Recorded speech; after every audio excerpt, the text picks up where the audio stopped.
Hello, hello, salut à tous et salut à toutes, bienvenue sur cette nouvelle édition de l'Apérotech. J'espère que vous allez bien, que vous avez passé une bonne semaine. Alors déjà, pour régler un petit souci, la semaine dernière, on m'avait dit que le son était un petit peu bas la semaine dernière. Est-ce que là, vous m'entendez mieux? Est-ce que vous m'entendez bien? Pour le coup, n'hésitez pas à me le dire dans les commentaires. Donc j'ai réglé mon micro, si c'est nickel, bon bah parfait. Comme ça, moi ça évitera d'avoir un son un peu trop bas. Parce qu'effectivement, quand je me suis réécouté la semaine dernière, le son est un petit peu bas, j'avais dû toucher un curseur par inadvertance.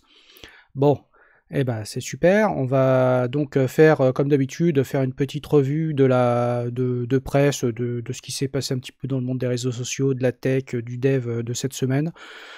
Pas de grosses choses à dire, mais néanmoins, je pense à des petits sujets que j'ai envie de vous partager. Et donc, je vais commencer par vous partager donc un petit sujet qui n'a rien à voir du tout avec la tech, rien à voir du tout avec le dev. C'est que donc samedi, on s'est fait une bonne séance de ciné avec ma compagne et ma dernière fille, et nous sommes allés voir The Batman. Donc je vous partage ça. Donc j'en ai parlé ici là, sur ce tweet. Je voulais en parler parce que j'ai trouvé que c'était un assez bon film. Sachant que The Batman, c'est un film qu'on n'attendait pas spécialement, qui n'avait pas forcément été annoncé à grand renfort de publicité, tout ça, tout ça. Moi j'ai découvert très tard que ce film allait sortir, et en voyant la bande-annonce la dernière fois que j'étais allé au ciné, je m'étais dit tiens, ça peut valoir le coup. Et donc, et comme en plus Batman, c'est quand même un personnage d'ici, oui c'est d'ici, qui est quand même pour lequel il y a eu énormément de films depuis une trentaine d'années. Bon bah c'est quand même une prise de risque assez élevée, et ça peut être un exercice un peu casse-gueule. Donc The Batman, donc c'est un film qui a été réalisé par Matt Reeves. Matt Reeves, pour ceux qui ne le connaissent pas, il a réalisé notamment les deux derniers, La planète des singes, L'affrontement, et je ne sais plus comment s'appelle l'autre. Il a réalisé un certain nombre de films, Cloverfield je crois.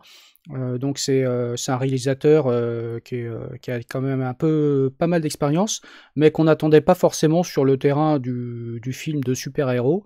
Et au niveau du casting, le casting est quand même assez intéressant, parce que en Batman, on se retrouve avec Robert Pattinson. Oui, oui, le fameux Robert Pattinson qui a joué dans les Twilight et tout. Bah, alors, Twilight, c'était quand même il y a 15 ans, mais bon, je l'attendais pas du tout dans ce rôle, et je me suis dit, ah, tiens, qu'est-ce que ça peut donner Robert Pattinson en Batman?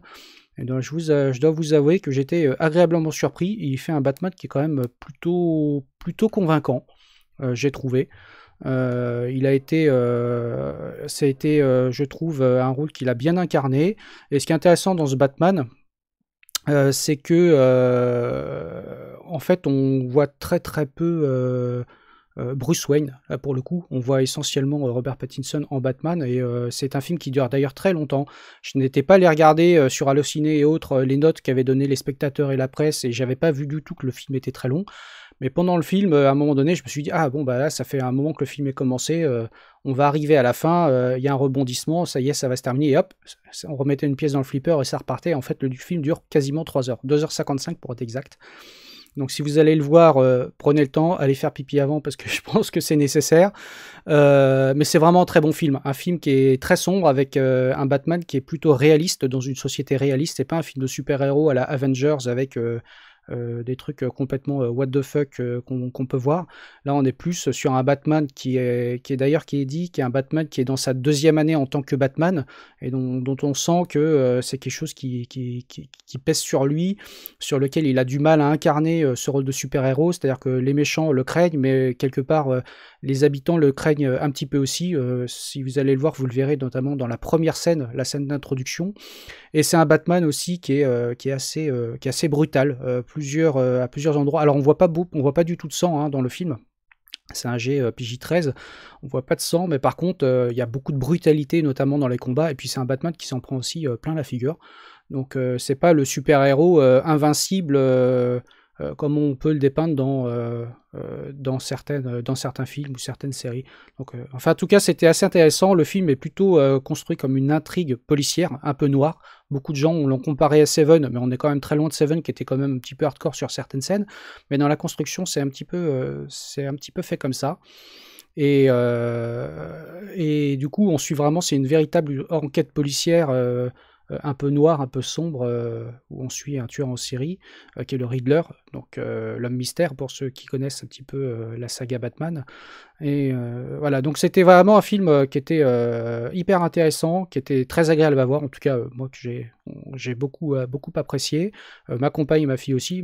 Moi en même temps, moi, je suis très bon public, hein, pour que j'aime pas un film, faut vraiment y aller, mais le film était vraiment très bien. La photographie est sublime, vraiment, ils ont fait un énorme travail sur la photographie. Les images sont tout bonnement superbes, sachant qu'en plus, une grosse partie du film se passe dans le sombre, dans la pénombre. Ça se passe aussi sous la pluie, tout le temps. Alors, il pleut tout le temps à Gotham City, je dois vous le dire.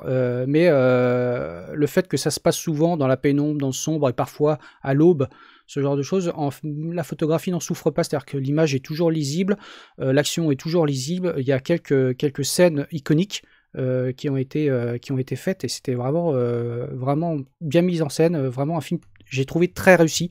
Un peu long, mais bien réussi. Et mention spéciale, alors pour celui qui joue le pingouin, Oz le pingouin, qui est méconnaissable. Au début, je me disais, mais c'est bizarre, je connais cet acteur, je ne savais pas trop, je me suis dit, tiens, c'est De Niro ou c'est quelqu'un d'autre. Et en fait, c'est Colin Farrell qui a incarné le pingouin avec un maquillage assez incroyable, parce qu'il est méconnaissable, mais vraiment méconnaissable. Et ce qui est très appréciable aussi dans le film, et ça, ceux qui me connaissent un petit peu sur le sujet ont l'habitude, c'est que c'est un film un peu comme la saga de Nolan, et un peu comme le cinéaste Christopher Nolan de façon générale. C'est un film qui mise beaucoup sur les effets pratiques et très peu d'effets à base de CGI, même s'il y en a. Hein, c'est évident, mais il y en a très très peu, et tout est fait vraiment en effet pratique et réellement fait dans des décors, alors soit réels, soit des décors studio, mais avec très peu de fond vert, très peu de fond bleu. Donc c'est assez apprécié, et ça se ressent énormément à l'image, là pour le coup. Parce qu'on voit bien que les acteurs interagissent bien vraiment avec leurs décors, on les sent vraiment pas détachés ou avec des monstres en CGI, ce genre de choses, comme on peut voir dans les Avengers. Là c'est vraiment quelque chose qui fait réaliste, et on voit que c'est un Batman qui pourrait qui pourrait totalement exister, parce que pareil, la Batmobile, on voit que c'est une sorte de grosse voiture tunée, c'est pas la Batmobile comme on a pu le voir dans d'autres films, ou même la saga de Nolan, où c'est une sorte de gros véhicule militaire avec plein de gadgets. Même le Batman lui-même a quelques gadgets, mais c'est pas oufissime. Voilà. Donc, voilà. Donc, c'était juste pour vous parler de ça très rapidement. Si vous n'avez pas vu le Batman, allez le voir. Si vous n'avez pas Batman, ne le voyez pas. Attendez qu'il sorte en VOD ou sur vos plateformes préférées. Mais j'ai vraiment passé un très bon moment. Donc, voilà, j'en parle parce que, même si c'est pas de la tech, parce que c'était vraiment plutôt sympa. Voilà. Et donc, pour la deuxième news dont je voulais parler, qui n'est pas une news, c'est ce dont j'ai parlé sur Twitter il y a quelques jours. Donc, je vous ai parlé des 41 ans du ZX81. J'en avais parlé il y a quelques semaines, l'anniversaire de la sortie du ZX80, qui était sorti donc en 1980, il y a 42 ans. Donc un an plus tard est sorti le ZX81, qui a été une machine assez intéressante à plein d'égards, parce que ça a été une machine qui a démocratisé l'accès à la micro-informatique, notamment en Europe, parce que de par son format et surtout son prix extrêmement bas, puisqu'il était vendu pour moins de 100 livres, pour une centaine de livres à l'époque. Alors on pouvait l'acheter en plus tout monté, ou en kit, directement à souder soi-même. Mais c'était une machine qui n'avait pas des caractéristiques incroyables, hein. De base, la machine était vendue donc avec 1 kilo-octet de RAM, un Zilog Z80 à 3,58 MHz, sachant que lorsque l'ordinateur travaillait en mode normal, ce qu'on appelait le mode slow, c'est-à-dire qu'il s'occupait et des programmes et de l'affichage lui-même, c'est-à-dire qu'en fait, il avait un équivalent de 1,7 MHz en termes de rapidité de calcul. C'est-à-dire que ça, il passait 50% de son temps à mettre à jour l'affichage, parce qu'il n'y avait pas vraiment de carte graphique ou de puce graphique dédiée en interne. Et donc c'est le Z80 qui générait les signaux vidéo, il faut le savoir. Donc voilà. Et lorsque on passait à l'ordinateur, il y avait un mode qu'on appelait le mode fast qui permettait d'accéder à toute la puissance de calcul, donc désactiver les interruptions de mise à jour de l'écran. Et bien effectivement, on voyait sur notre écran des sortes de zébras, un affichage tout à fait déformé, puisque le Z80 ne mettait plus à jour du tout l'écran, mais permettait de doubler finalement quelque part sa puissance de calcul pour faire ce qu'on avait à faire. Donc c'est une machine, je vais vous la présenter parce que j'en ai deux ici. Donc voici un ZX81. Donc ça c'est un de mes ZX81 à moi, hein, que j'ai eu il y a plus de 35 ans de ça. Ça c'est un des ZX81 que j'ai eu tout monté, qui avait été acheté, et j'en ai un autre que je vous attrape là tout de suite, un ZX81 qui avait été acheté en kit, soudé par mes propres mains, les mains de Bibi, et fortement modifié. Vous voyez ici, hop, donc il y a une sortie spéciale pour un moniteur composite, un bouton de reset que j'avais rajouté, et à l'intérieur il y a quelques petites choses qui sont modifiées. Ça, ce ZX81, c'est ce qui m'a permis vraiment en tant qu'électronicien quand j'étais très gosse, de pouvoir me faire la main sur tout ce qui était électronique numérique, et de pouvoir aussi l'interfacer avec de l'électronique extérieure, puisque j'avais développé une carte d'entrée-sortie à 20 entrées-sorties. J'avais fabriqué un lecteur d'EPROM sur lequel je pouvais stocker en langage machine dans une EPROM, une 2748, des programmes écrits en langage machine, ce qui évitait le chargement par cassette pour faire entre guillemets de la domotique, de l'automatisation, etc. Donc avec 1 kilooctet de mémoire, on faisait pas grand chose. Alors pour te répondre, Fabien, pourquoi deux? Parce que en fait j'en avais un que j'avais récupéré de mon demi-frère, puis un autre que j'avais eu effectivement pour moi, pour mes expérimentations électroniques, et puis ça me plaisait, donc c'était pour le plaisir effectivement de souder et de bidouiller effectivement. Et donc voici l'extension avec 1 kilooctet de mémoire, on faisait pas grand chose, donc il y avait souvent on achetait avec l'extension 16 kilooctets.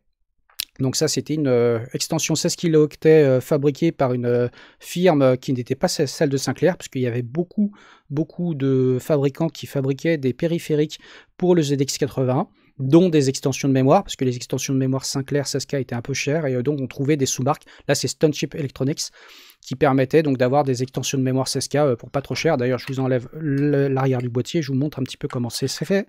Hop, voilà, voici l'extension 16K. Voilà, donc on n'est pas sur de la microélectronique comme on a aujourd'hui.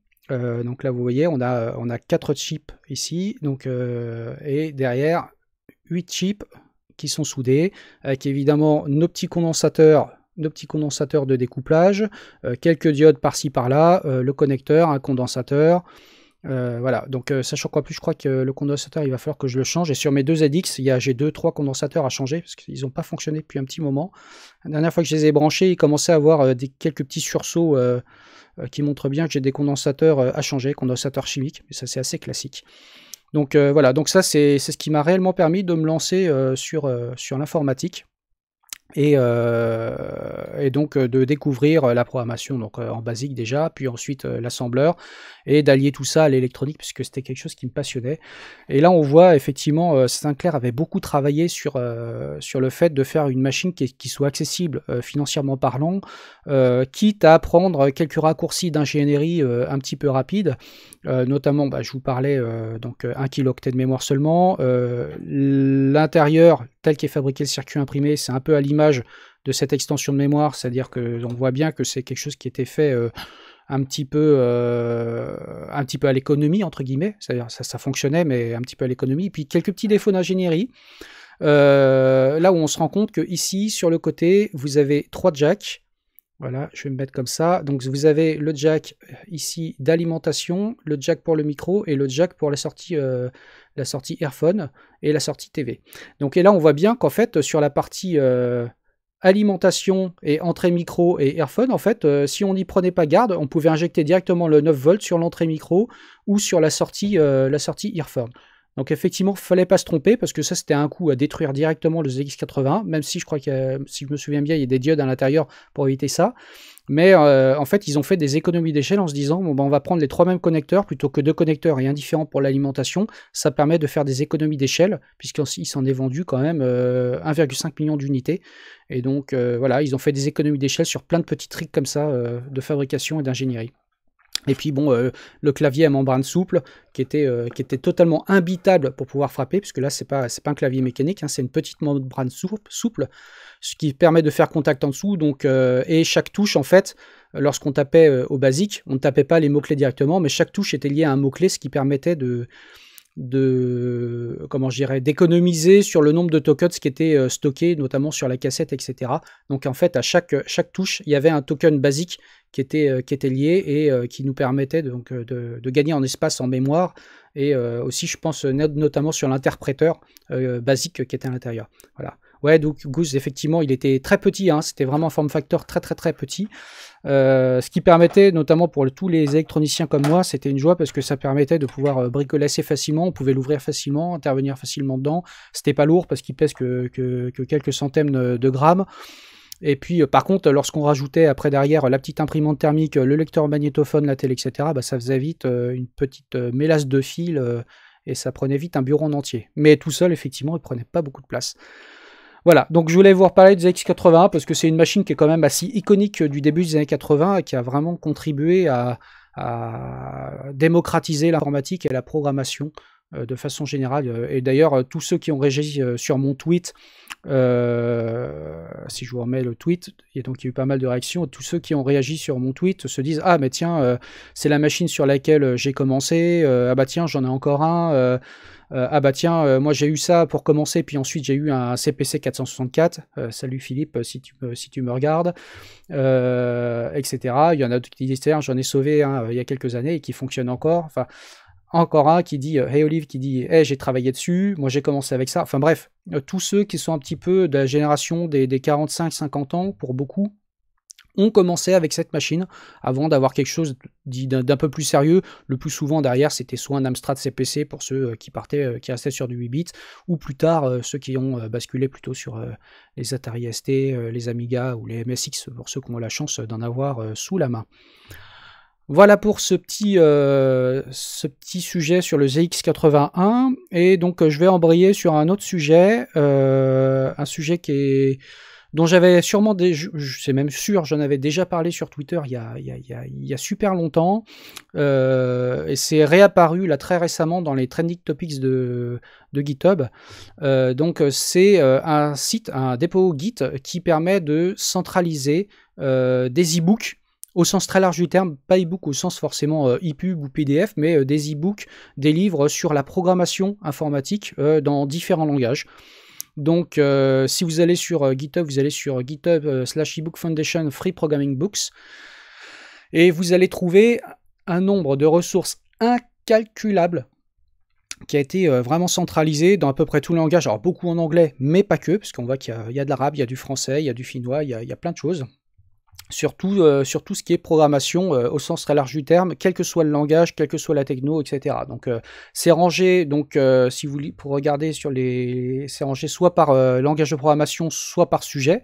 Donc vous avez plusieurs index qui existent, et donc là si je vais par langage de programmation, tiens, on va aller sur quelque chose qu'aiment beaucoup les gens en ce moment, donc c'est le JavaScript, et donc là vous retrouvez un certain nombre de ressources sur le JavaScript qui vont par exemple du Airbnb JavaScript Style Guide au JavaScript Interviews, à un bouquin spécifique sur l'ECMASIS, etc., etc. Donc c'est un site, je pense que tout développeur, quel que soit le langage, quelle que soit la techno, etc., doit avoir dans ses bookmarks. N'hésitez pas à y aller. De toute façon, je mettrai tout ça dans les liens lorsque je mettrai la vidéo sur YouTube. Comme ça, vous pourrez le retrouver.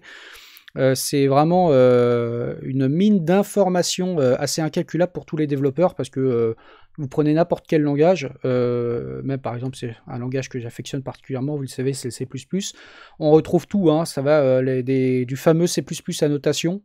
Je vais vous afficher l'écran de gauche. Ça va du C++ annotation qui est ultra connu aux différentes C++ Core Guidelines qui ont été faites par Björn Strottup, excusez-moi, et Herb Sutter, qui sont très connus quand même dans le domaine, Björn Strottup étant quand même l'inventeur du C++, et ça va sur différents sites qui permettent d'apprendre à programmer, que ce soit en C++ ou d'autres langages d'ailleurs.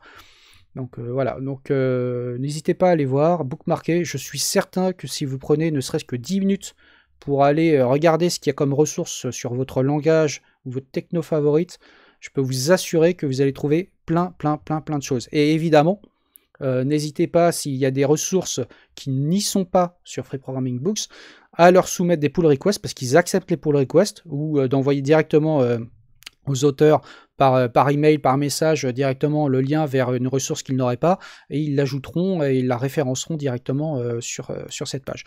Donc voilà, donc je voulais vous... ouais, Bbox, ouais, j'insulte en C++, évidemment, mais pas en template, voilà.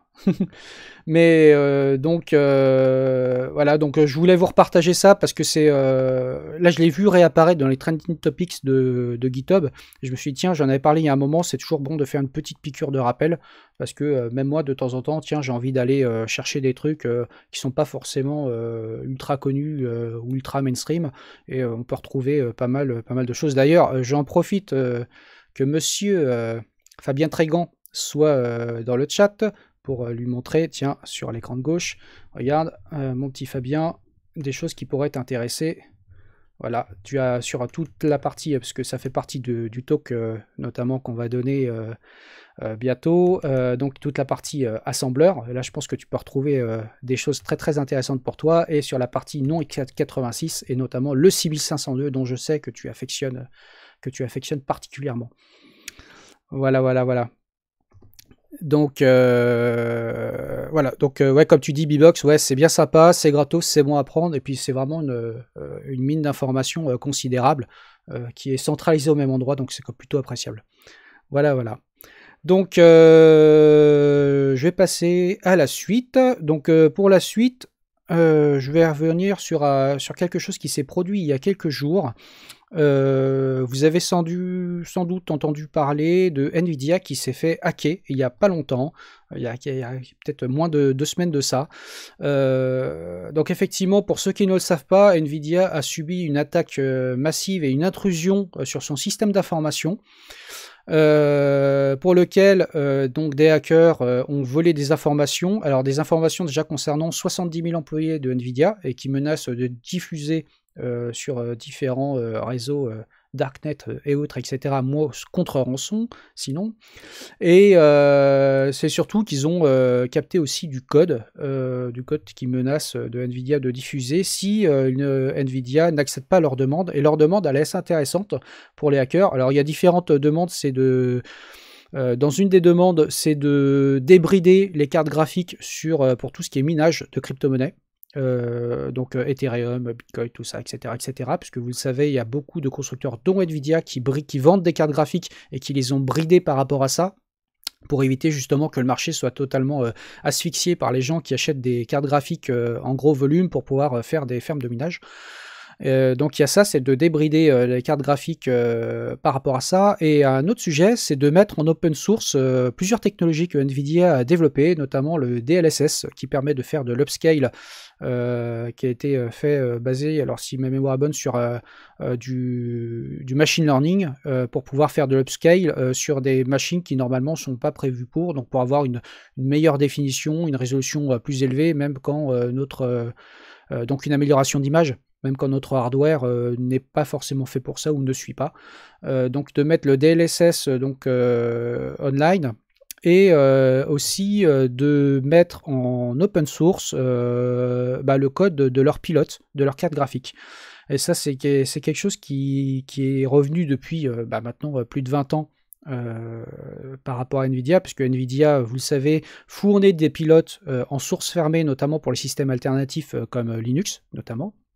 Donc effectivement, si on veut jouer aux jeux vidéo sous Linux ou profiter de sa carte graphique pour utiliser Blender dans de bonnes conditions, etc., eh bien, on n'a pas d'autre choix, souvent, quand on a une carte graphique un petit peu véloce, un petit peu performante, d'installer les pilotes propriétaires d'Nvidia, ce qui pose pas de problème pour beaucoup de gens, parce qu'ils se disent installer du propriétaire ou du libre, rien à cirer, c'est pas un problème. Mais pour d'autres personnes, par exemple comme moi, ou d'autres personnes qui veulent plutôt avoir une stack la plus libre possible, la plus open source possible, c'est un problème, parce qu'aujourd'hui, les pilotes nouveaux, C'est comme ça que s'appelle le pilote open source sous Linux, qui est développé par la communauté, notamment la communauté noyau, mais pas que, n'a pas encore les performances ou toutes les caractéristiques implémentées des différentes cartes graphiques de NVIDIA. Et donc, ce qui est assez intéressant, c'est de voir que, donc, au-delà du fait qu'ils ont piraté NVIDIA pour demander de la rançon, pour éviter de divulguer des informations et du code source, etc., c'est d'appuyer sur le fait qu'ils veulent que les pilotes NVIDIA soient mis en open source et certaines technos soient réellement mises en open source. Donc, ça, je trouve que c'est intéressant. Alors, je ne légitime pas du tout la méthode, mais je trouve que c'est intéressant parce que je ne m'attendais pas spécialement à ce type de demande. En général, quand on pirate une entreprise, ce que font les hackers, ils disent on vous a volé des données, on vous prouve qu'on a volé des données, et si vous voulez pas qu'on les diffuse, vous nous payez tant de bitcoin à telle adresse. Point barre. L'affaire est pliée, ça va rarement plus loin. Et là, on sent que derrière, il y a quand même quelques revendications qui vont au-delà de la partie argent. Voilà, je ne m'attendais pas, je trouve ça intéressant. Alors, ce qu'il faut voir, c'est que NVIDIA, ça les a quand même impactés sur leur capacité de production, parce que de nombreux salariés d'NVIDIA, l'entreprise a eu des problèmes pendant près de 15 jours, je crois, sur leur système d'information. Et donc, voilà, ça les a empêchés de travailler dans de bonnes conditions pendant plusieurs jours. Et je crois que l'affaire n'est toujours pas réglée. Mais je suis pas trop sûr. J'ai pas trop suivi les suites de l'affaire. Donc si vous savez, n'hésitez pas à le mettre dans les commentaires ou à répondre soit sur Twitter ou dans le chat. Enfin tout ça. Donc voilà. Voilà. Donc comme quoi, il faut toujours prendre garde, notamment quand on est une grande entreprise, au droit d'accès des uns et des autres, à faire attention, parce que la cybersécurité, c'est quand même le nerf de la guerre aujourd'hui, et que même les plus grands, et on ne peut pas dire qu'NVIDIA n'a pas les moyens, je pense, pour se protéger en termes de sécurité, même les plus grands se font avoir, et c'est d'autant plus important que plus on est gros, plus on est exposé en termes de visibilité, et c'est le cas d'NVIDIA, parce que c'est un terrain du marché. Je rappelle que jusqu'à il n'y a pas longtemps, ils étaient à 2 doigts de racheter ARM. C'est quand même, c'est pas un outsider, hein, et NVIDIA, c'est quand même un des gros ténors du marché. Donc plus on est ténor du marché, plus on est visé par ces campagnes d'attaque et de hacking à grande échelle. Voilà.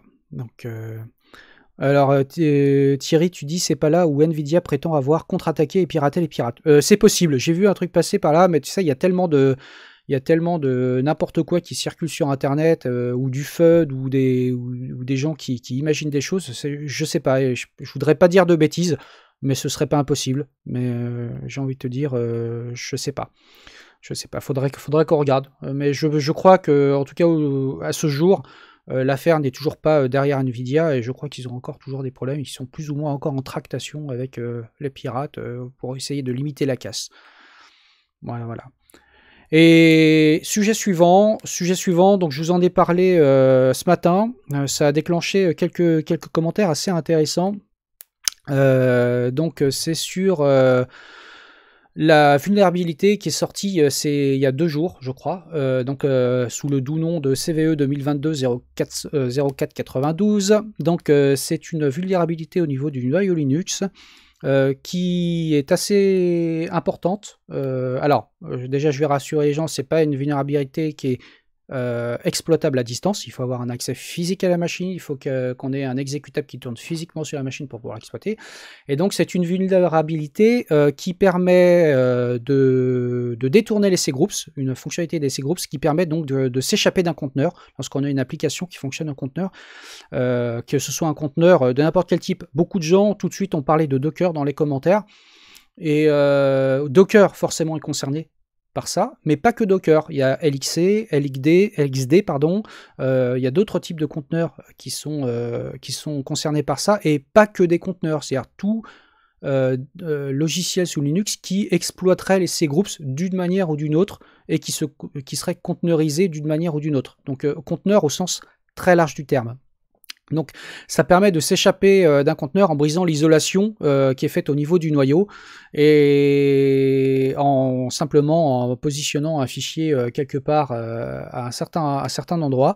Il n'y a pas beaucoup de possibilités de mitigation pour l'instant de la vulnérabilité, donc on attend avec impatience les patchs pour les noyaux, pour vos distributions préférées, ou pour vos systèmes d'exécution préférée. Donc je pense que ça inclut, alors là vous me corrigerez si je dis des bêtises, hein, que ça inclut Docker Desktop sous Windows, puisque d'autant que je sache, je crois que Docker Desktop utilise une machine virtuelle dans laquelle ils font fonctionner un noyau Linux justement pour implémenter l'exécution de conteneurs sous Windows. Donc il y a beaucoup de ça impacte en tout cas tout ce qui fonctionne au niveau noyau Linux, au niveau de la conteneurisation et donc des cgroups. Donc pour ceux qui ne connaissent pas, les cgroups, c'est comment je dirais, ce sont des fonctionnalités du noyau qui permettent de pouvoir déjà implémenter la conteneurisation, mais pas que, c'est-à-dire de pouvoir forcer l'exécution de tel ou tel processus sur tel CPU ou tel cœur ou tel nombre de cœurs de CPU, de pouvoir diminuer des capacités d'accès, que ce soit au réseau ou au disque, à différentes choses. Donc pour les exécutables, donc les cgroups, ça veut dire control groups. Donc c'est ce qui permet finalement de restreindre la capacité qu'a un exécutable d'accéder à certaines ressources et donc de l'enfermer, de l'isoler quelque part dans un espace d'exécution.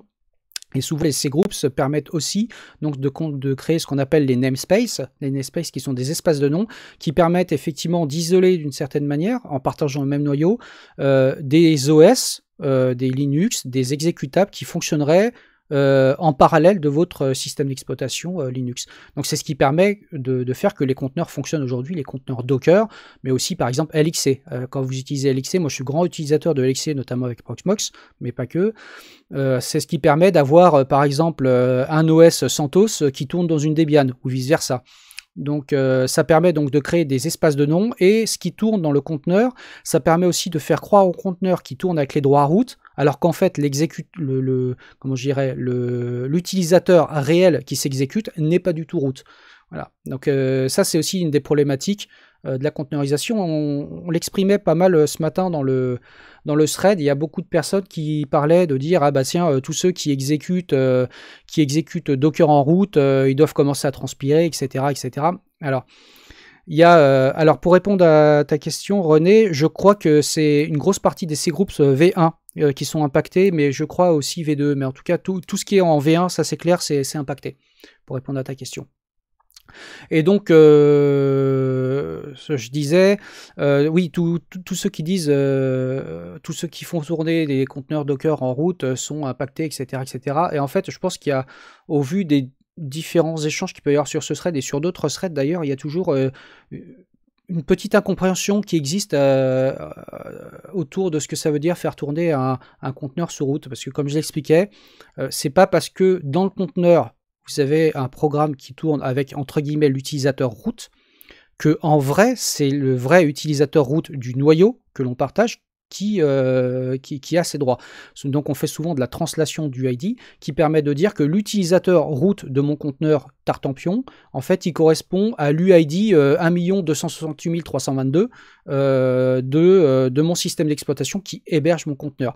Donc c'est ce qui permet de faire en sorte que à l'intérieur du conteneur, les programmes puissent ouvrir par exemple les ports 80, 443, puisque ce sont des ports spécifiques que seul l'utilisateur root peut ouvrir, donc au niveau du conteneur, et de pouvoir en même temps ne pas être réellement root au sens de la machine physique, de l'OS physique, quelque part, parce que si jamais quelqu'un s'échappe du conteneur, il aurait des droits root réels, là pour le coup. Donc si quelqu'un s'échappe d'un conteneur, il était root dans son conteneur, il s'échappe du conteneur et qu'il y a de la translation du ID, si ça se trouve, il est avec l'utilisateur, j'en sais rien, 1000 ou 1001, l'UID 1000 ou 1001 sur la machine, et donc avec des droits, un pouvoir de nuisance qui serait potentiellement limité.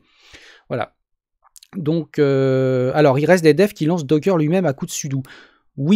Oui, bien sûr, mais en fait, ce qu'il faut voir, Thierry, donc sauf erreur de ma part, moi je suis pas expert Docker, c'est pas un environnement que j'apprécie particulièrement, mais ce qu'il faut savoir, c'est que lorsqu'on lance un conteneur Docker, c'est pas notre commande qui lance réellement le conteneur Docker. En fait, on dit à containerd, qui est le démon Docker, qui lui tourne en route, et il doit tourner en route parce que pour pouvoir accéder aux cgroups, accéder à toute la couche de conteneurisation de Linux, on doit être root. Donc en fait, c'est le démon Docker qui prend en charge le démarrage du conteneur en lui-même. Donc en fait, qu'on lance quelque part en route avec un utilisateur root, avec sudo ou sans sudo, tu vois, quelque part, de mon point de vue, mais ça, vous me corrigerez si je dis des bêtises, hein, je le prends avec des pincettes, je ne suis pas suffisamment expert sur Docker là-dessus, mais ça ne change rien, puisque de toute façon, c'est le conteneur, lorsque conteneur-d va lancer le conteneur, va dire, est-ce que au niveau de la configuration, est-ce que je fais de la translation du ID? En fait, c'est ça qui est important, c'est de voir que les utilisateurs réels qui tournent dans le conteneur ne sont pas avec un véritable UID 0, mais que l'UID 0 dans le conteneur correspond bien à un UID non privilégié à l'extérieur du système. Et c'est ça qui est important. Donc, parce que au final, tu parles d'ailleurs de sudo, Thierry, c'est ça qui est aussi... je vais digresser un petit peu, pas très longtemps, parce que juste après, tu as ton live. Il y a les gens qui disent oui, mais faut pas être root sur une machine, c'est interdit. Moi, je fais toutes mes commandes d'admin avec sudo. Bah, en fait, par défaut, sur n'importe quelle installation standard de Linux, sauf si tu as bien configuré ton sudo pour limiter l'exposition de ton système par quelqu'un qui utiliserait sudo, bah, par défaut, faire sudo, ça revient à passer root d'une manière ou d'une autre. Donc que tu fasses su- ou sudo, le nom d'une commande, ou que tu es directement logué en root, de toute façon, dès lors où tu es root, tu es root. Tu fais sudo-i ou sudo bash, bah, tu es root sur ta machine.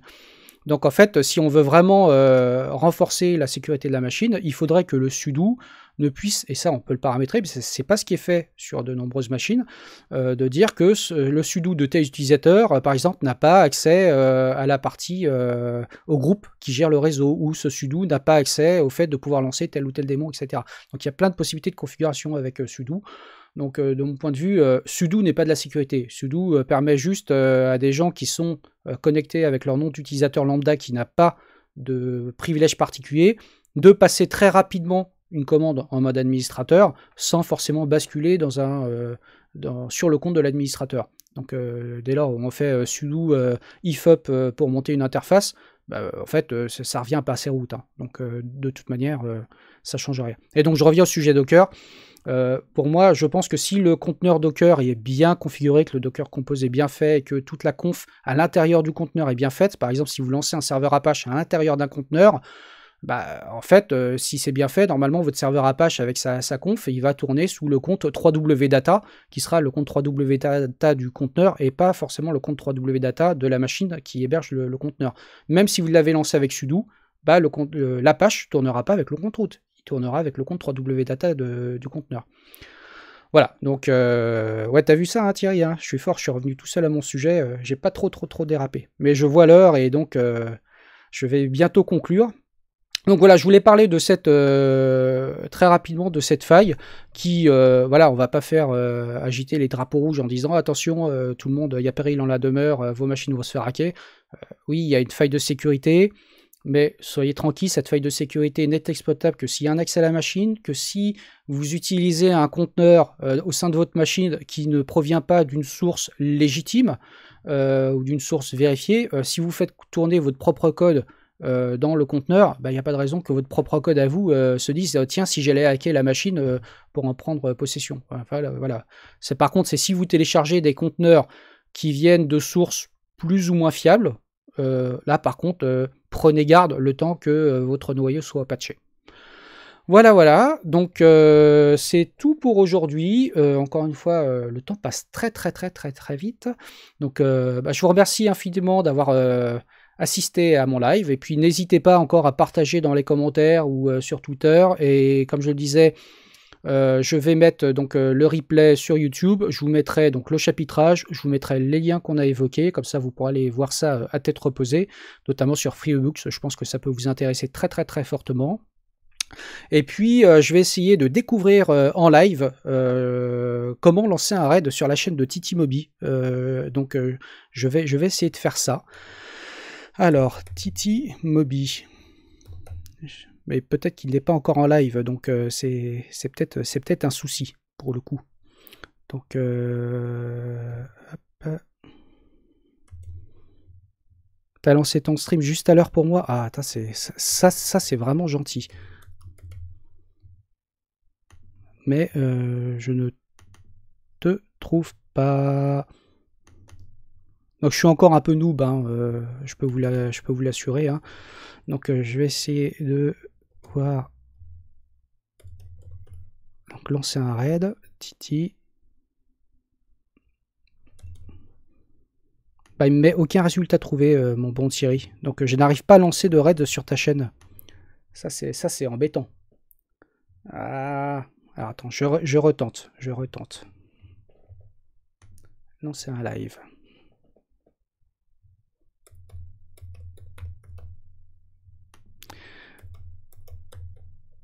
Bon, bah ça ne fonctionne pas.